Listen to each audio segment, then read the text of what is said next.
Let's play the blame game.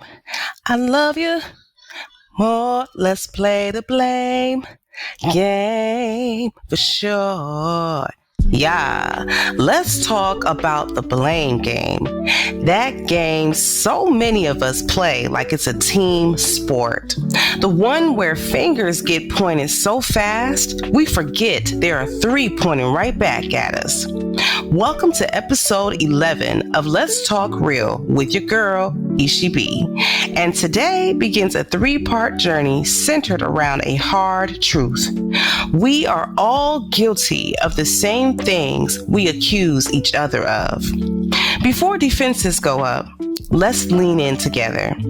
If anyone has ever gossiped, judged, played therapist without attending therapy, or labeled someone toxic while texting a toxic situationship, we've already connected. So let's dive in. Isn't it wild how easy it is to call somebody else messy when our own kitchens might not even be clean?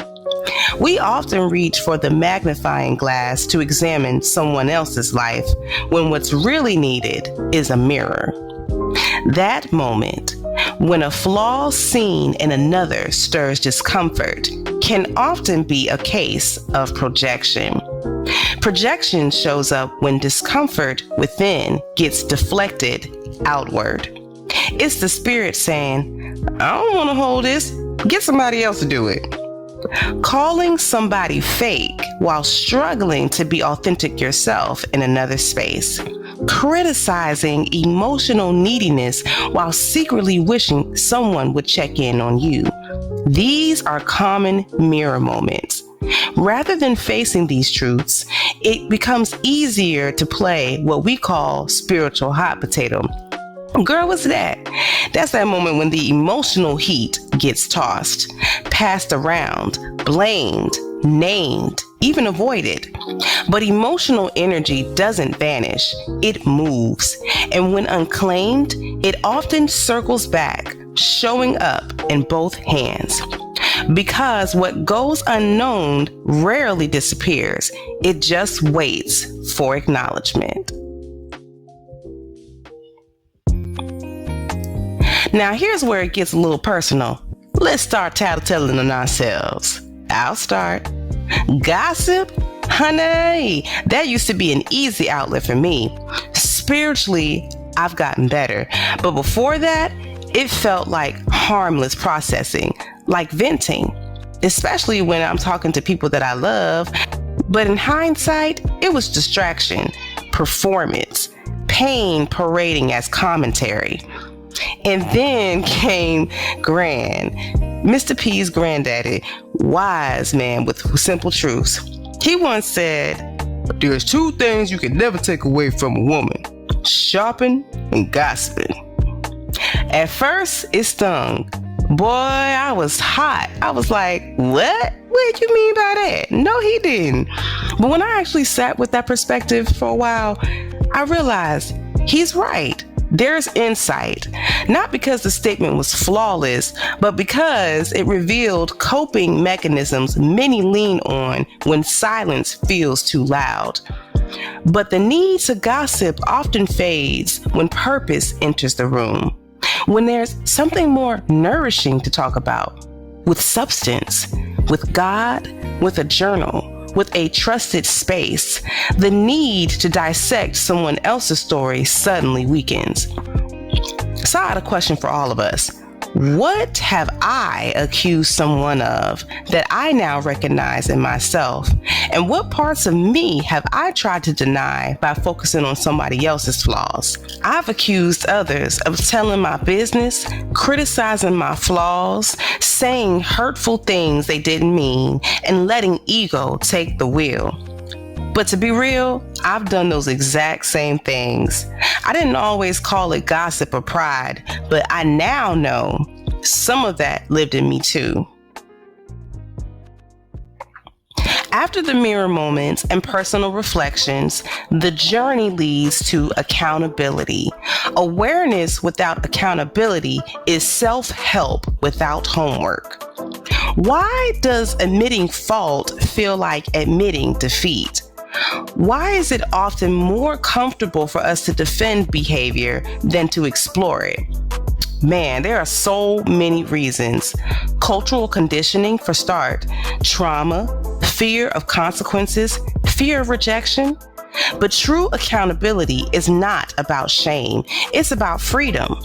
Ownership doesn't mean perfection. It means willingness.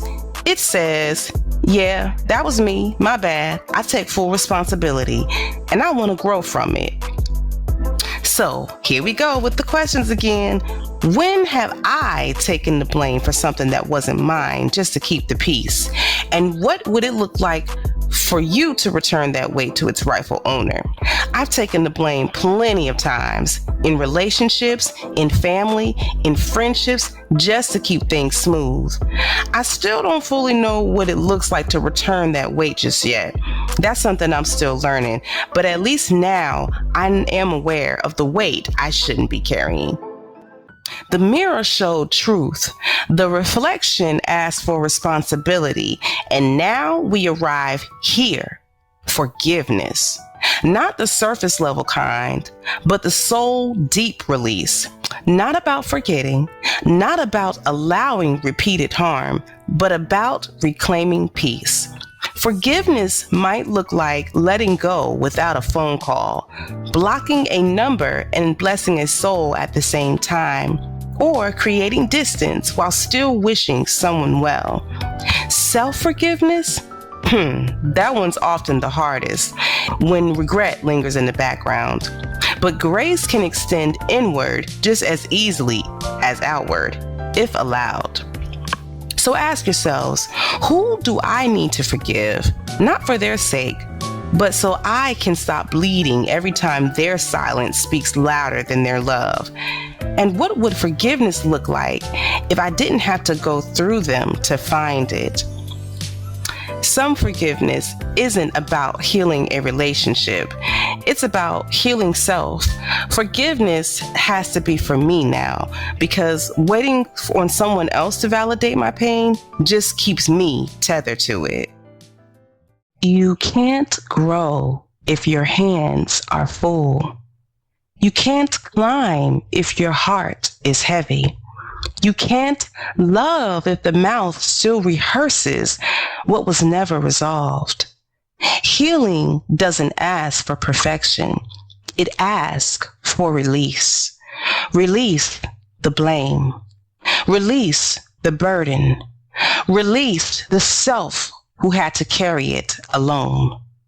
The mirror gave clarity. The blame gave context. But forgiveness offers forward motion without dragging yesterday by its ankles. Whatever's been held, the names, the pain, the silence, the stories, lay it down. There's still worth in the one who struggled. There's still spirit in the one who snapped. There's still love for the one still learning. Lay it all down. There's freedom waiting. To all who listened, thank you for sharing this sacred space with me. If anything spoken here sparked a shift or soothed something sore, then this message did its work. Healing is holy. Blame is heavy, but freedom is truth unclothed. Until next time, this is ESHI, and this has been real.